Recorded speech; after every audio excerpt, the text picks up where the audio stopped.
Hello दोस्तों, मैं प्रवीण वर्मा आप सभी का एग्ज़ाम ट्यूटर में स्वागत करता हूं। दोस्तों, तो हमारा जो टॉपिक चल रहा था वो गेम्स था। दोस्तों, हमने गेम्स में सभी चीज़ कंप्लीट कर चुके हैं। उसमें हमने सभी टॉपिक्स को कंप्लीट किया है। हर खेल को देखा है, खिलाड़ियों के बारे में जाना है, खेल से संबंधित शब्दावली, उससे संबंधित ट्रॉफियाँ और जो प्रतियोगिताएँ होती है वो सब हमने पढ़ा है। ठीक है, अब हम आगे बात करते हैं हमारे भूगोल की, जियोग्राफी की, कि हमारा ब्रह्मांड, हमारे विश्व का भूगोल, हमारे भारत का भूगोल क्या था, कैसे क्या हुआ, हम डिस्कस करेंगे। तो दोस्तों, हम बात करते हैं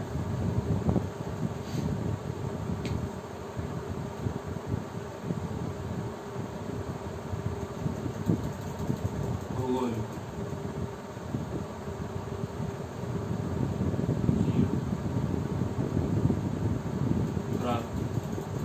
तो दोस्तों, हम बोल रहे हैं भूगोल, भूगोल। ठीक है, भूगोल हम हिंदी में बोले तो भूगोल मतलब भू यानी पृथ्वी, गोल यानी गोलाकार। ठीक है, इसका मतलब ये हो गया। अगर हम बात करें तो भूगोल का इंग्लिश पर्याय क्या है? जियोग्राफी। और अगर हम इसी जियोग्राफी को बोलें तो इसको ग्रीक भाषा में क्या बोलेंगे? अगर मैं जियोग्राफी को ग्रीक भाषा में बोलूँ तो क्या बोलूँगा? ग्रीक भाषा में दो शब्दों से मिलकर बना, क्या? एक जियो और दूसरा ग्राफी। जियो का अर्थ क्या है दोस्तों? जियो को हम बोलेंगे पृथ्वी और ग्राफी को बोलेंगे हम वर्णन। मतलब कह सकते हैं इसमें, इसका अर्थ क्या हो गया? पृथ्वी का वर्णन। ठीक है दोस्तों, जियोग्राफी को हम कह सकते हैं पृथ्वी का वर्णन। विश्व में हम बात कर रहे हैं पृथ्वी के वर्णन की। दोस्तों, इसमें हम भूगोल में हम सभी चीज का अध्ययन करेंगे। सभी चीज का अध्ययन मतलब ब्रह्मांड हुआ, आकाशगंगाएं हुई, तारे हुए, नक्षत्र हुए, ग्रह, उपग्रह, पृथ्वी, महासागर, पठार, पर्वत, मनुष्य, इस सभी के बारे में हम इसमें बात करेंगे भूगोल में। ठीक है दोस्तों, तो भूगोल के बारे में, भूगोल का नामकरण सबसे पहले किसने किया था? भूगोल का नामकरण किसने किया? भूगोल का नामकरण किया है दोस्तों किसने? यूनानियों ने।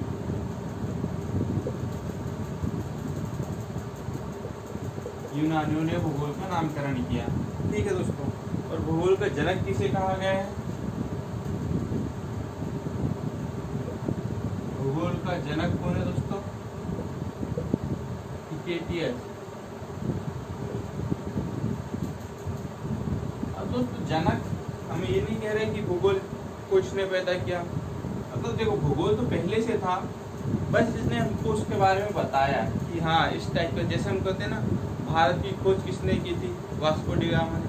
अरे भैया, भारत तो पहले से था, उसने तो सिर्फ यूरोप से भारत आने के लिए समुद्री मार्ग की खोज की थी। मगर हम कहते हैं कि भारत की खोज की। ये भारत की खोज कैसे की कर सकता है? भारत तो ऑलमोस्ट पहले से था, उससे पहले से था। ठीक है, तो उसने समुद्री मार्ग की खोज की थी। इसी प्रकार हिकेटियस ने भूगोल का जनक नहीं कह सकते इसको हम कह सकते हैं कि इसने भूगोल के बारे में हमें सबसे पहले जानकारी दी थी कि भूगोल में क्या है, इसके बारे में भूगोल है, इसको भूगोल कहेंगे। तो वो था हिकेटियस, जिसने बताया था। तो हमने इसको कह दिया कि भूगोल का जनक हिकेटियस। ठीक है दोस्तों, हिकेटियस की एक पुस्तक थी। हिकेटियस की पुस्तक का नाम क्या है? हिकेटियस की एक जो पुस्तक थी, पुस्तक का नाम क्या है दोस्तों? इसकी जो पुस्तक थी, पुस्तक का नाम है जेस पीरियोड्स।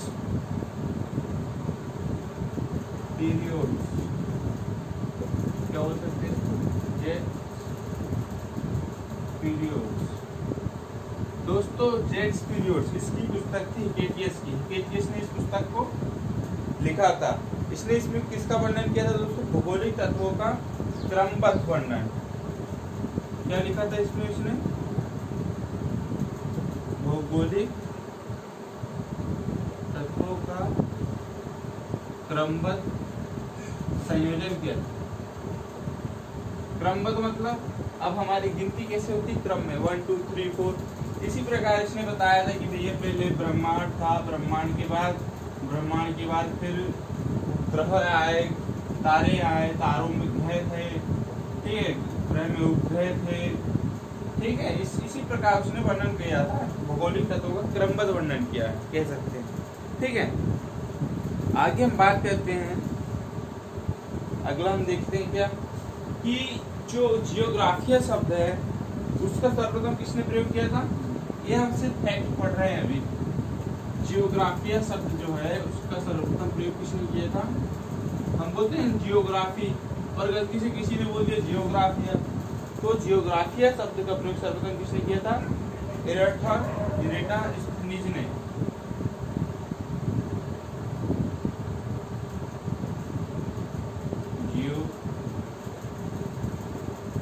जियोग्राफिया शब्द का प्रथम प्रयोग किसने किया था, प्रथम प्रयोग किया था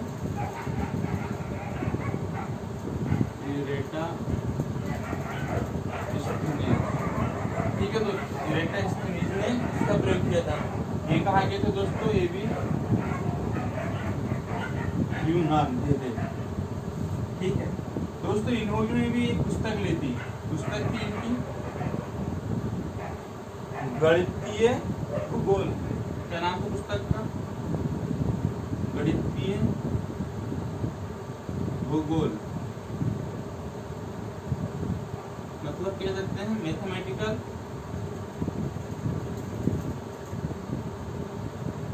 जियोग्राफी। इनकी पुस्तक का नाम था गणितीय भूगोल, ठीक है दोस्तों, मैथमेटिकल जियोग्राफी। अब हम बात कर लेते हैं कुछ जनक जिन्होंने जिसके बारे में कुछ बताया था भूगोल के बारे में। जैसे हम बात कर लें व्यवस्थित भूगोल का जनक किसे कहा गया, व्यवस्थित भूगोल, ठीक है, व्यवस्थित भूगोल का जनक कौन है वो, व्यवस्थित भूगोल का जनक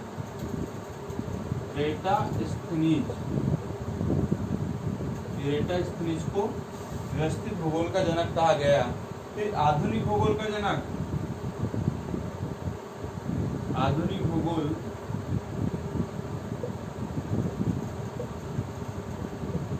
का जनक किसे कहा गया है दोस्तों, आधुनिक भूगोल का जनक वो है Alexander von Humboldt. Alexander von Humboldt,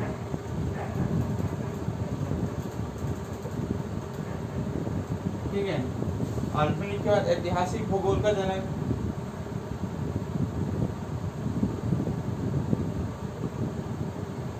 ऐतिहासिक भूगोल का जनक, ऐतिहासिक भूगोल की बात करते हैं उसका हेरोडोटस। कौन था, हेरोडोटस, ऐतिहासिक भूगोल का जनक। फिर है दोस्तों मानव भूगोल का जनक कौन है, मानव भूगोल का जनक कौन है दोस्तों, वो है ब्लॉस। तो दोस्तों हमने पढ़ लिए कुछ जनक जिन्होंने व्यवस्थित भूगोल का जनक कौन है, इरेटास्थनीज। आधुनिक भूगोल का जनक अलेक्जेंडर वॉन हम्बोल्ट। ऐतिहासिक भूगोल का जनक कौन है दोस्तों, हेरोडोटस। और मानव भूगोल का जनक है ब्लॉस, ठीक है। ये तो दोस्तों हमने पढ़ लिए कि हाँ भूगोल के बारे में किसने क्या बताया था, हमने डिस्कस कर लिए, ठीक है। भूगोल शब्द की उत्पत्ति कहाँ से हुई थी, भूगोल के बारे में सर्वप्रथम किसने बताया था, और कुछ पुस्तकों के बारे में डिस्कस कर लिए। अब हम बात करते हैं कि विश्व का जो मानचित्र है उसका मापन किसने किया था। विश्व का मानचित्र पर मापन किसने किया था, विश्व का मानचित्र पर मापन किसने किया था, देखो किसने किया था वो,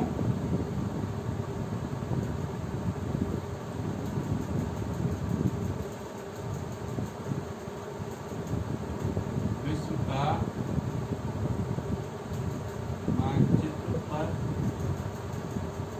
मापन किसने किए थे दोस्तों? विश्व के मानचित्र पर मापन वो थे एनेक्सिमेंडर। ये बोल सकते हैं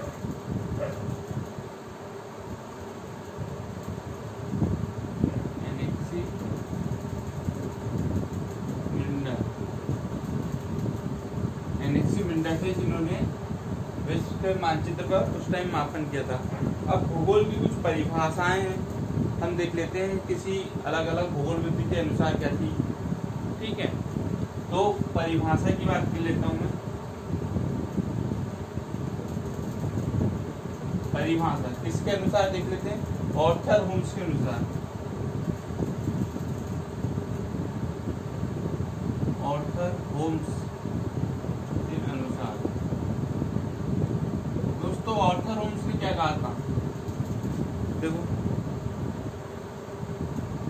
आर्थर होम्स ने कहा था कि भूगोल में उस भाग का अध्ययन किया जाता है जहां पर मानव या मनुष्य रहने योग्य हो। इसने सिर्फ इतना ही कहा था। ऑर्थर ने कहा था कि भूगोल में उसका अध्ययन करेंगे जहां पे मनुष्य रहने योग्य है।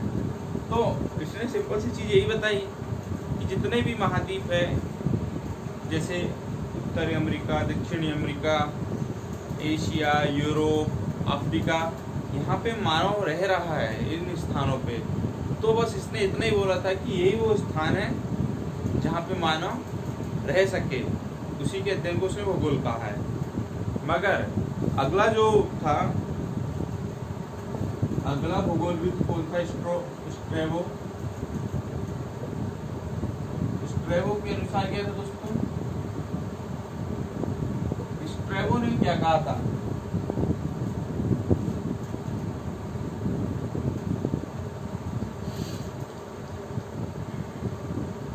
स्ट्रैबो ने कहा था कि भूगोल जो है एक ऐसा स्वतंत्र विषय है। क्या बोला था? भूगोल एक ऐसा स्वतंत्र विषय है जिसका उद्देश्य क्या है? जिसका उद्देश्य है लोगों को विश्व, पूरा मतलब विश्व मतलब पूरा भूमंडल। भूमंडल कैसे मतलब कह सकते हो अपन? जल, थल, वायु, नक्षत्र, आकाश, ब्रह्मांड, ठीक है, आकाशीय पिंड, स्थल, महासागर, जीव जंतु, वनस्पति, फल, भूधरातल के क्षेत्रों में देखी जाने वाली प्रत्येक अन्य वस्तु का ज्ञान प्राप्त करना।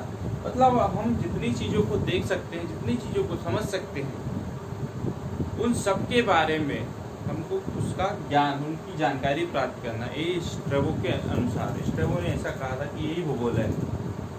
जैसे हम बात कर रहे हैं, मान लो पृथ्वी, ठीक है, अगर मैं इसे आकार से बना लूं इस प्रकार से, अंडे के आकार से पृथ्वी होती है, ठीक है।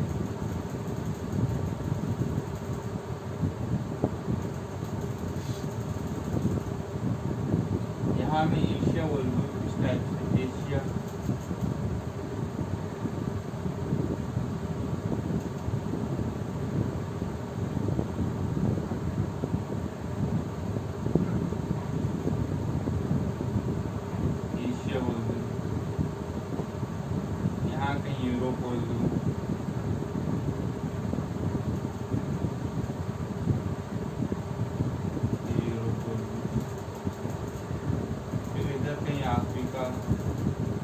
उत्तरी अमेरिका, ये दक्षिणी अमेरिका, इस टाइप से, और यहाँ पे ऑस्ट्रेलिया, इस टाइप से होगा, ठीक है।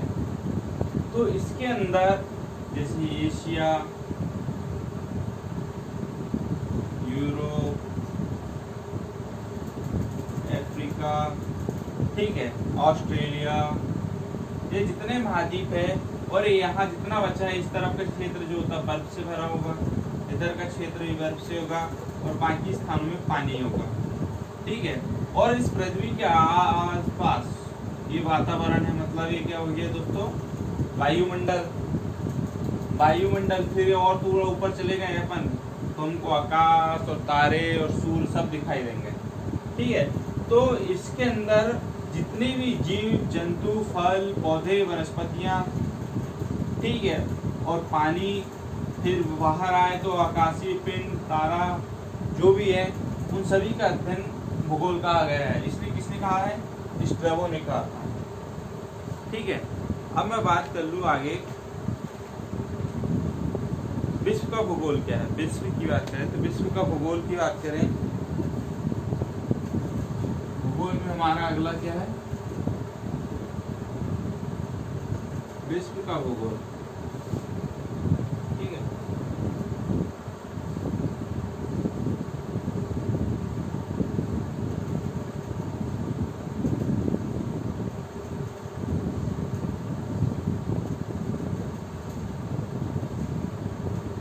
विश्व का भूगोल, तो इसमें हम बात करते हैं ब्रह्मांड की। ब्रह्मांड मतलब यूनिवर्स की बात हम करते हैं। ठीक है, ब्रह्मांड मतलब क्या है, यूनिवर्स की बात करते हैं हम।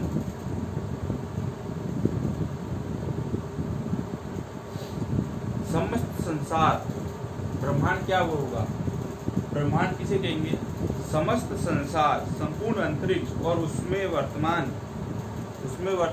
विद्यमान सभी प्रकार के द्रव और ऊर्जा सम्मिलित रूप, इस सभी के सम्मिलित रूप को ब्रह्मांड कहेंगे। ठीक है, ब्रह्मांड मतलब हम क्या कह सकते हैं, हमारा पूरा संसार। पूरा संसार मतलब हमने हमारे पूरे सातों महाद्वीप ले लिए, जल ले लिया।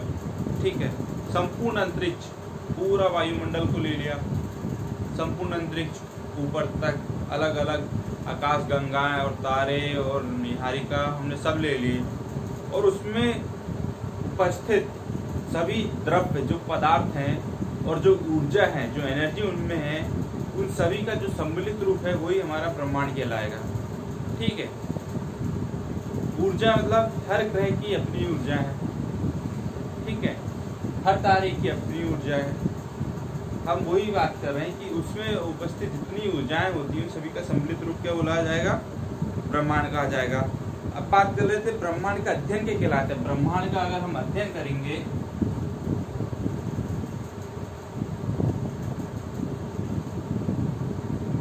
ब्रह्मांड का अध्ययन, ब्रह्मांड के अध्ययन को हम कहेंगे ब्रह्मांड विज्ञान, या इसी को हम कह सकते हैं क्या, कॉस्मोलॉजी। ठीक है, ब्रह्मांड का अध्ययन कहलाता है कॉस्मोलॉजी। ठीक है, अब हम बात कर लेते हैं कि ब्रह्मांड का व्यास कितना है, हमारा ब्रह्मांड कितने व्यास में फैला हुआ है, रेडियस में। मतलब टोटल इतना ब्रह्मांड अगर इतना बड़ा हो, ठीक है, ब्रह्मांड की बात कर लूँ, अगर मैं पूरा ब्रह्मांड जो है उसके व्यास की बात करूँ तो कितना व्यास हो गया दोस्तों, 10⁸ प्रकाश वर्ष जो है इसका व्यास हो जाएगा। इसका व्यास हो जाएगा दोस्तों, ब्रह्मांड का व्यास हो गया है 10⁸ प्रकाश वर्ष। और एक प्रकाश वर्ष कितना होता है दोस्तों, एक प्रकाश वर्ष बराबर होता है 9.46 × 10⁻12 किलोमीटर। ठीक है दोस्तों, पता चल गया कि एक प्रकाश वर्ष बराबर होता है 9.46 × 10⁻12 किलोमीटर। प्रकाश वर्ष जो है दोस्तों, प्रकाश वर्ष जो है दूरी का मात्रक है। आपको ध्यान रखना है, प्रकाश वर्ष दूरी का मात्रक है। ये जो पढ़ लिए कि प्रकाश वर्ष, अरे ये तो प्रकाश है मतलब लाइट का मात्रक होगा, नहीं दोस्तों, प्रकाश वर्ष हमेशा दूरी का मात्रक है। देख रहे हैं ना, एक प्रकाश वर्ष बराबर 9.46 × 10⁻12 किलोमीटर होता है। और प्रकाश की जो चाल होती है, प्रकाश किरण, मान लो अगर मैं सूर्य से कोई प्रकाश किरण पृथ्वी तक पहुंच रही है तो वहां से यहाँ तक किस स्पीड से आएगी, प्रकाश की चाल जो होगी दोस्तों कितनी होगी, प्रकाश की चाल होगी दोस्तों 3 लाख प्रति सेकेंड, या कह सकता हूँ 3 × 10⁸ मीटर प्रति सेकेंड की स्पीड से आएगी। ठीक, ये तो हो गया हमारा भूगोल का कुछ थोड़ा टॉपिक। अब हम बात करें ब्रह्मांड के उस अनंत अंतरिक्ष को कहते हैं, ब्रह्मांड क्या कहा गया है, इसे कहा गया है ब्रह्मांड, उस अनंत अंतरिक्ष को कहेंगे जिसमें छोटे परमाणु से लेकर विशाल आकाशगंगाएं, हमने अभी बात की थे इसमें क्या क्या सम्मिलित हो सकता है। विशाल आकाशगंगा, मंदाकिनी, निहारिकाएं, अनंत तारे, ग्रह, उपग्रह, अन्य आकाशीय पिंड सम्मिलित हैं। ये सभी ब्रह्मांड के अंदर आएंगे। ठीक है, अब ब्रह्मांड की उत्पत्ति संबंधित कुछ अवधारणाएं थी जिसके बारे में डिस्कस करते हैं। ब्रह्मांड की बात करते हैं। ब्रह्मांड की उत्पत्ति, ब्रह्मांड की उत्पत्ति से संबंधित कुछ महत्वपूर्ण धारणाएं देखो। ब्रह्मांड की उत्पत्ति पहली थी कौन सी? महाविस्फोट सिद्धांत। महाविस्फोट का सिद्धांत, इसी को दोस्तों क्या बोला गया है? Big bang theory.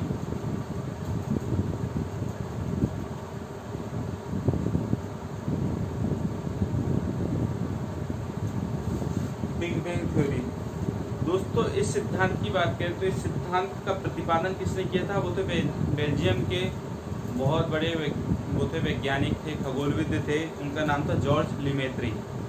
कौन थे? बेल्जियम के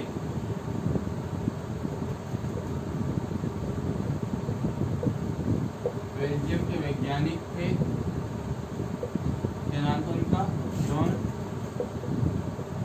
लीमेत्री, है ना। जॉन लीमेत्री ने बताया था। इस सिद्धांत के अनुसार ये जो है ना महाविस्फोट का सिद्धांत है, इस सिद्धांत के अनुसार हम बात करें तो 12 से 14 अरब वर्ष पूर्व, मतलब 12 से 14 अरब वर्ष पूर्व यह ब्रह्मांड अत्यंत घनीभूत अवस्था में था, मतलब कंजेस्टेड था बहुत ज्यादा। ठीक है, तो मतलब सब कुछ एकदम चिपका था, सटा हुआ था। तो इसमें परमाणु इकाई के रूप में तब एक महाविस्फोट हुआ।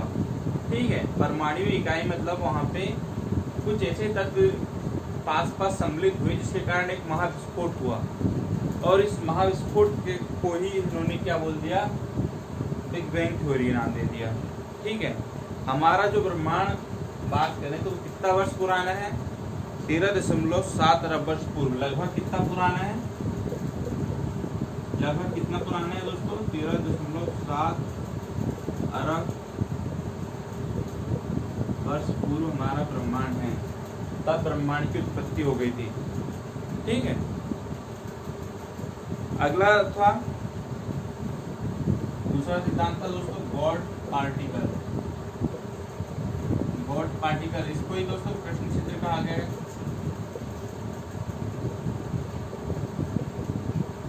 गॉड पार्टिकल को ही प्रश्न चित्र कहा गया है।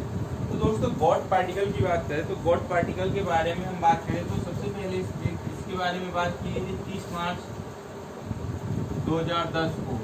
यूरोप की एक संस्था थी CERN, मतलब क्या थी?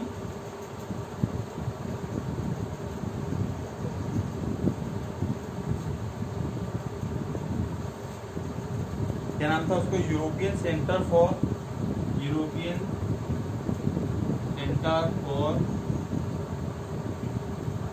Nuclear research. ठीक है, सर्न का फुल फॉर्म होता है European centre for nuclear research. कहाँ की थी? 30 मार्च 2010 को यूरोप के किस क्षेत्र में? जेनेवा में। ठीक है, स्थान क्या था? जेनेवा। जेनेवा में पृथ्वी की सतह जो थी, पृथ्वी की जो ऊपरी सतह थी उसके से कितना नीचे? पृथ्वी की ऊपरी सतह है, ठीक है, ये है ऊपरी सतह। ऊपरी सतह से कम कितने मीटर नीचे? 50 से 175 मीटर। 50 से 175 मीटर नीचे कितनी लंबी सुरंग बनाई गई थी? सुरंग जो बनी थी यहाँ पे ऐसी, वो थी कितनी मीटर लंबी थी दोस्तों? 27.36 किलोमीटर लंबी सुरंग। ठीक है, 50 से 175 मीटर गहराई पर 27.36 किलोमीटर लंबी सुरंग पर एक हैड्रन कोलाइजर का सफल महाप्रयोग किया गया है। इसका हैड्रन कोलाइजर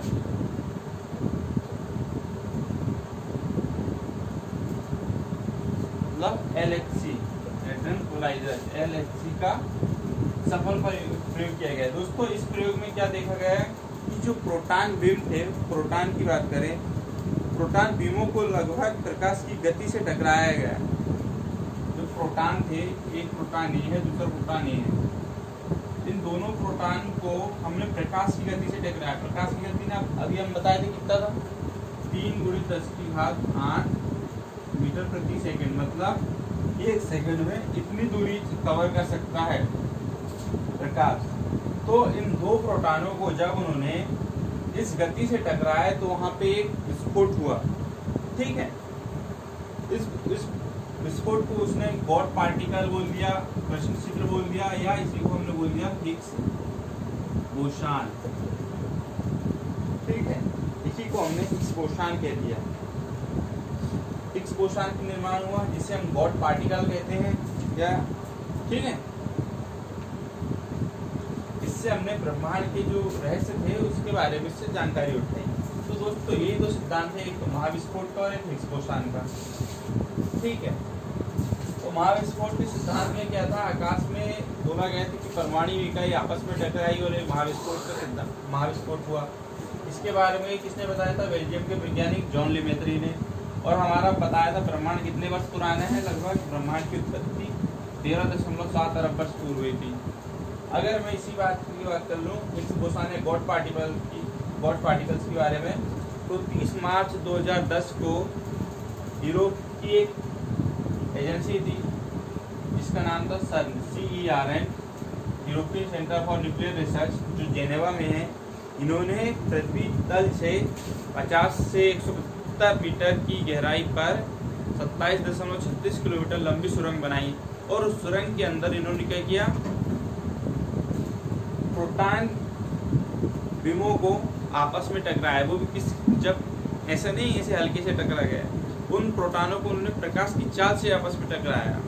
उसके टकराने से क्या दोस्तों, एक विस्फोट हुआ, और उस विस्फोट से हिग्स बोसान या गॉड पार्टिकल्स नाम दिया गया। उसके टकराने के फलस्वरूप क्या हुआ, हिग्स बोसान का निर्माण हुआ, और उसी को उन्होंने बोल दिया गॉड पार्टिकल्स।